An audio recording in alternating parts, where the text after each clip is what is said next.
welcome back to my show. In today's episode, we have a really special guest with us today. Her name is Melanie Conklin. So let's give her a round of applause and let's begin. Hi, Melanie. Could you please introduce yourself? Hi, thank you for having me. I'm Melanie Conklin and I am a middle grade author. That sounds amazing. So, could you tell us more about the books you've written? Sure. So my first novel for middle grade readers was called Counting Thyme, and it's about a girl named Thyme who moves to New York City for her little brother's cancer treatment. And it's a very heartfelt book, but there are also some funny moments.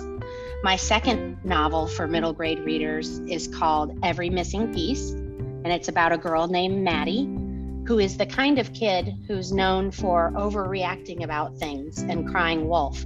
And she becomes convinced that the new boy in her neighborhood is really a child that went missing 6 months earlier. And then I have a new book that will be out next year that has yet to be announced or will be announced soon. That's great. I've read both your books and they're all amazing. And I hope our audience also feels the same when they read your books. And yeah. So let's move on to the questions that many of us would want to know, right? So our first question for you is, if you had to give up either snacks and drinks during writing session or music, which would you find more difficult to say goodbye to?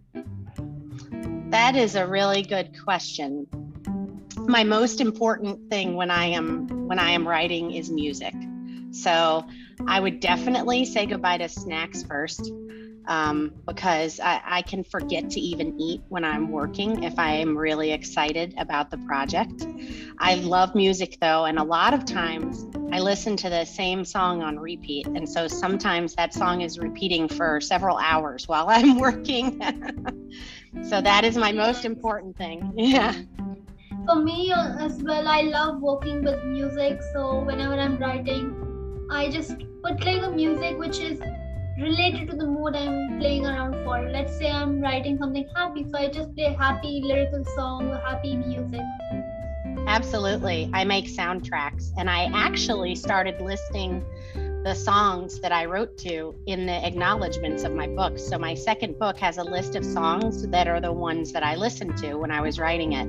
And the third book has the same thing, because I think it's really interesting to see what people listen to while they work.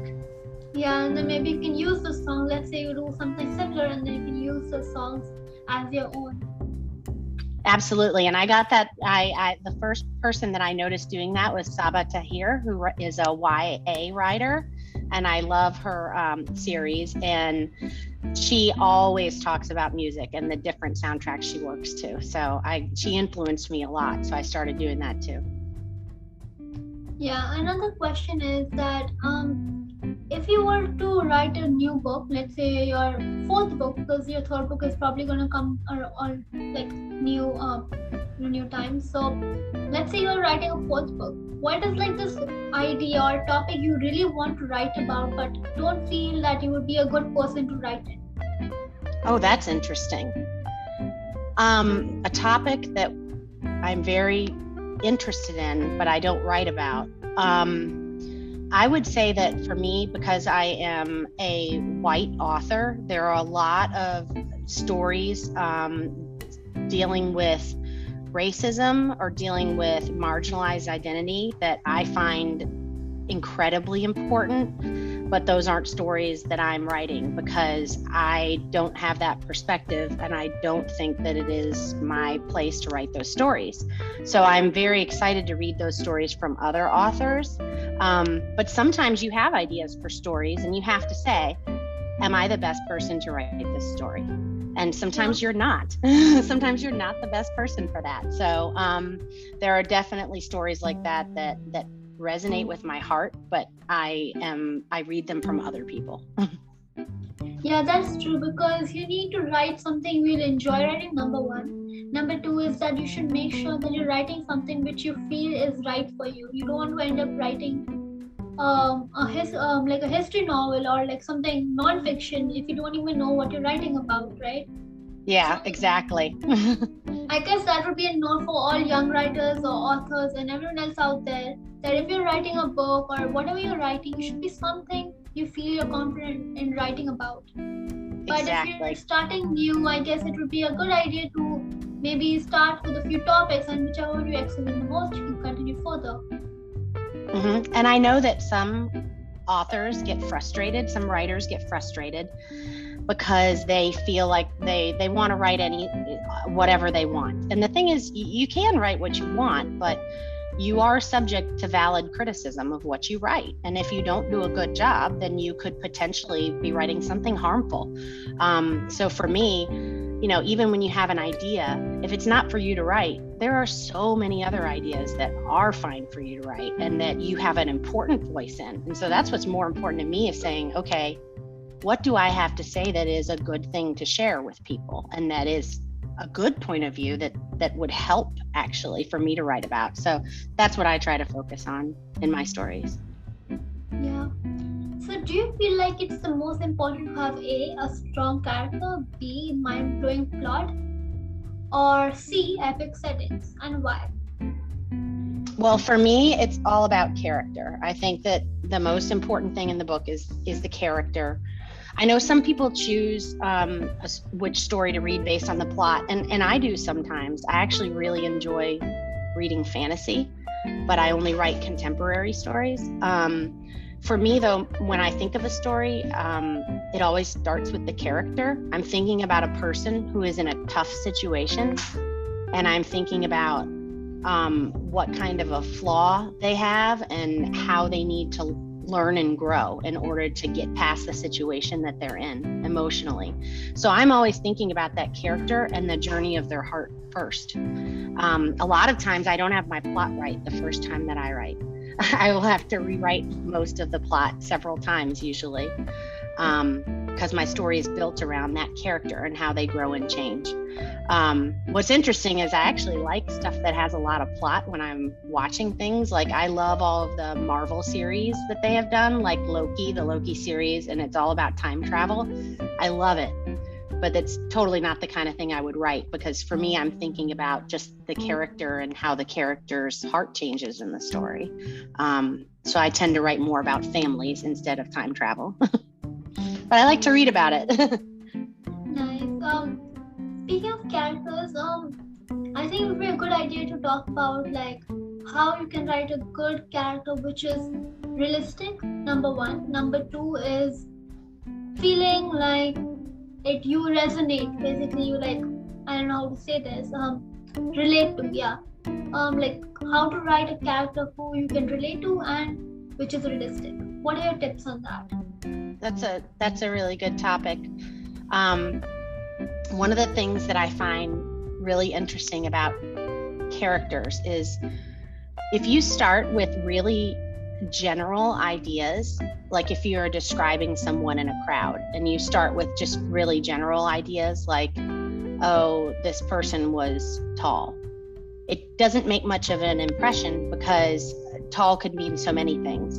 But if you pick out something very specific, like this person was wearing a straw sun hat, like all of a sudden just saying a straw sun hat, the reader will imagine a character, and it might not look anything like the character that you have in mind, but very specific details make people bring up visual references. So when you want to create a realistic character, the best way to do that is actually to pick really specific and unique details in how you present that character.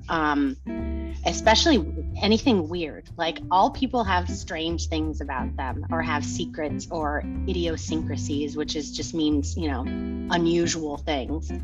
And so if you kind of ask yourself, okay, what makes my character unusual around the characters that they're with, or what makes them surprising, or maybe what makes them a little scary, or what makes me worry about them, you start answering with specifics, then the character becomes really interesting. And I found that people find that a character is realistic when you give them really specific details. Now, as far as making that character then relate, I think if you think about like friendship, when you have a friend who trusts you and tells you what they're really thinking, what they're afraid of, what they're worried about, what they're maybe even ashamed of, you feel really close with that friend when you share with each other. Yeah, And that's true. yeah, right. And a character is the reader's friend. They want to root for them. They want to care about them. So your character needs to be revealing and vulnerable. Your character needs to be honest.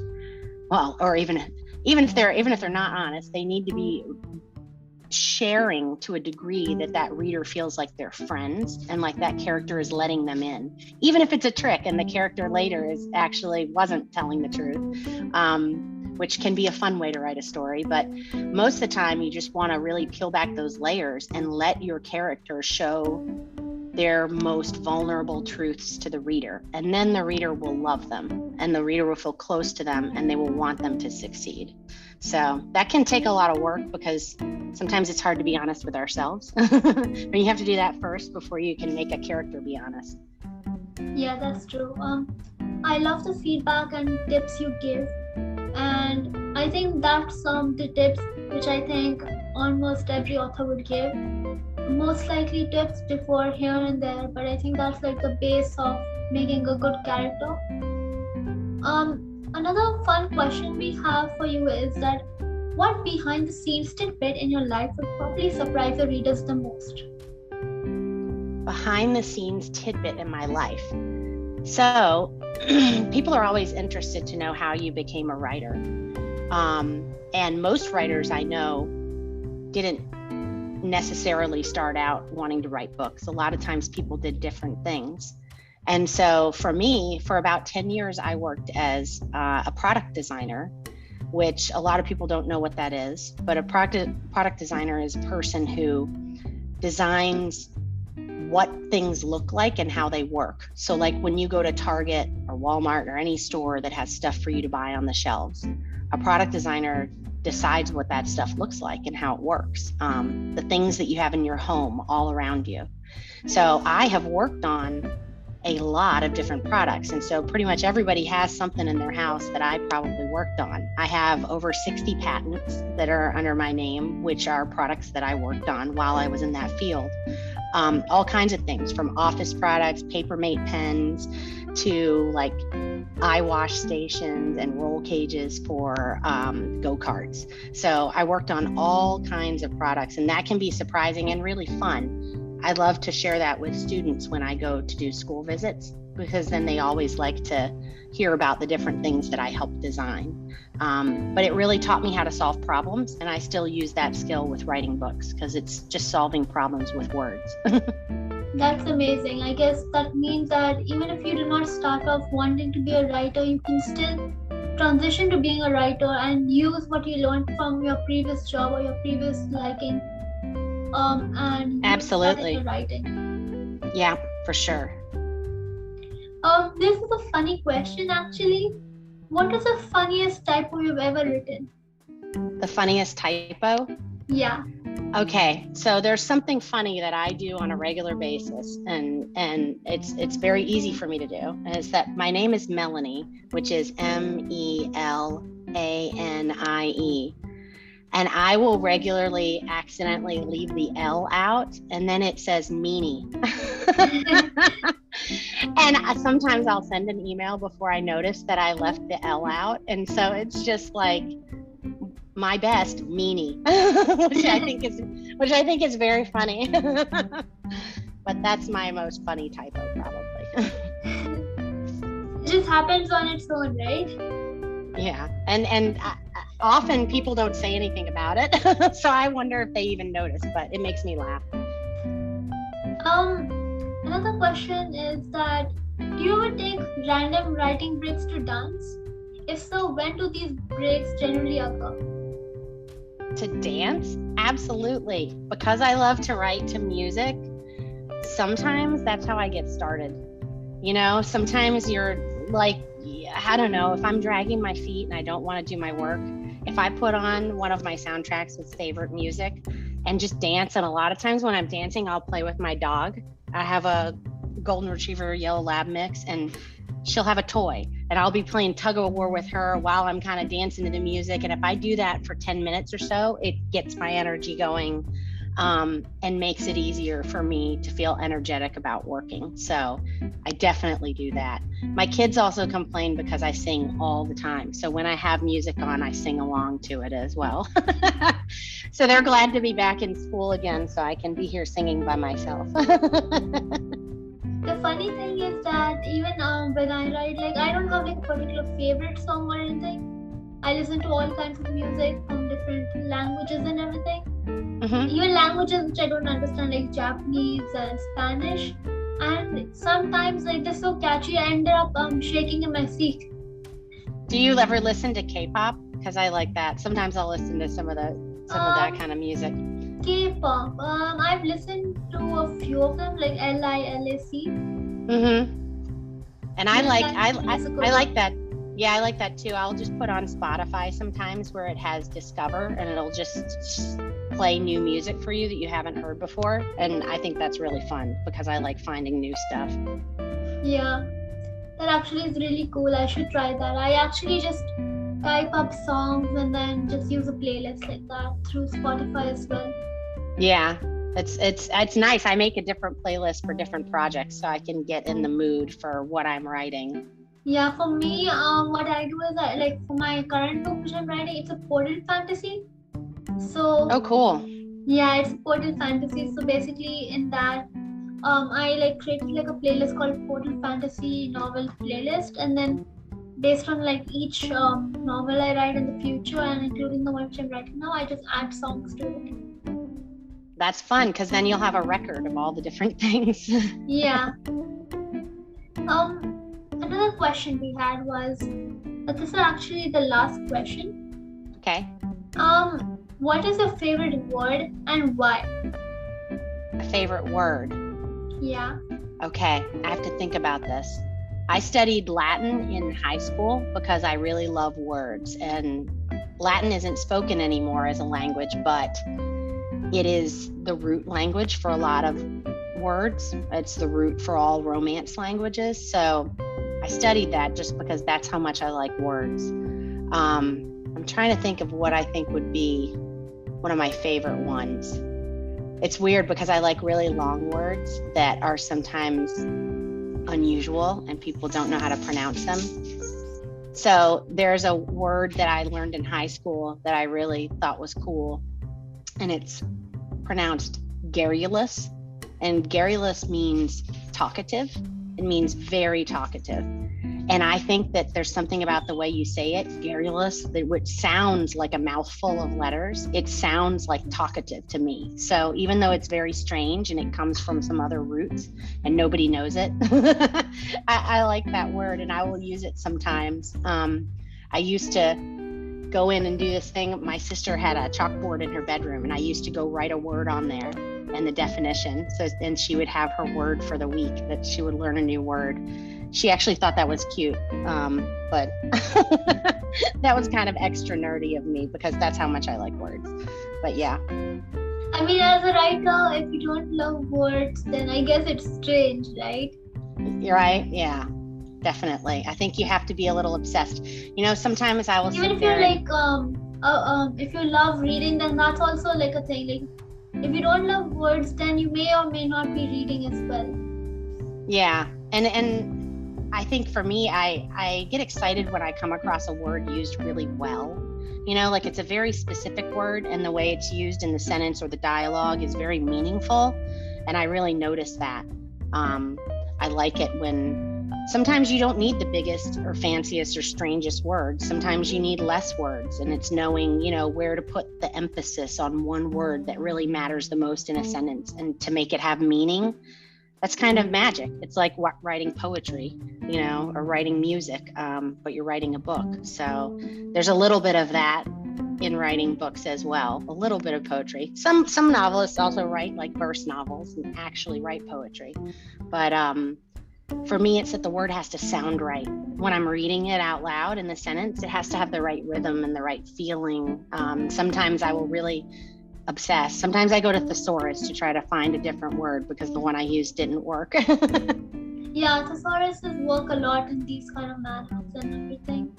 thesaurus, then dictionaries, encyclopedias if you're working on something which involves like non-fiction terms, maybe. And then sometimes if you have like if you're dealing with government or something, just to get an idea on like how you want to create a government in your fantasy world or in your real world, you can use like books on law and physics and stuff. Not physics, but like law and government. That's why I love reading fantasy, because I love seeing how these new worlds and systems are created, and that's fascinating to me. The funny thing is I actually find fantasy a little challenging to write, but I still challenge myself, and I'm currently working on my fourth fantasy novel. Wow, that's amazing. I love it when even just the systems of currency or anything, things like even the length of the day, or is there a week or a month? We came up with, there are weeks, months, there are lunar cycles, there are all kinds of different ways to organize time and money, or even count. Is it base 10 system or is it base 12? Like there's so many different ways that a world could be completely different from any of the cultures here on Earth. So I love reading fantasy for that reason. Seeing the way they write the language as well, right? They create a whole new language if they want to. I mean, like in mine, I do not have a new language because it's going to be hard for me to keep track of every new word I add in it, right? So that's why I like avoid doing that. But I created like a word, and I called it BSOC, which means Book Society of Characters. And my book has like Indian characters and Korean characters. Mm-hmm. Like I was like, I wanted to write something with diverse characters, mainly because like, there are like really less books with Indian characters and Korean characters, right? And yeah, that's the reason I decided to do that. And I love it when a fantasy novel has not only a map is great, but also when they have a glossary, they'll have like those are amazing. Yeah, I love reading it because it's like just Ella so neat. Enchanted, right? Ella Enchanted had like in the end there was like a big glossary with like how you say the giant words, the pronunciation, the definition, the origin, and every single thing. Yeah, absolutely. I think that's so fun. That's one of the best parts of writing to me. Even when you're writing a contemporary story, you're making up a whole world of people. You're making up a family. You're making up humans, and there's so much to them that it's really fun to collect all of those different layers and pieces and really learn who someone is. That's a fun part of the process. And then there's revision, which is the hard part of the process for me. Sometimes you just have to do a lot of it, but you get there eventually. Yeah, I guess because like the first draft is never the perfect draft. I mean, if it is, then you're gifted then. Right? If it is, you're the only author who's ever done that. And you would probably get like maybe a world record, maybe. Right? Yes, exactly. That's what I tell kids when I go to school visits, is that writing is rewriting. I don't know any author who writes one draft and is done. I mean, even a picture book, you can have 100 drafts of. Like it's really made to be special when you do all of those corrections and changes and push yourself to do better. That first draft, I've heard people describe it as that's just you telling yourself the story. And so that kind of takes the pressure off because nobody else needs to understand it. It's a first draft. You're writing it for yourself, and then you'll fix it later. Hopefully.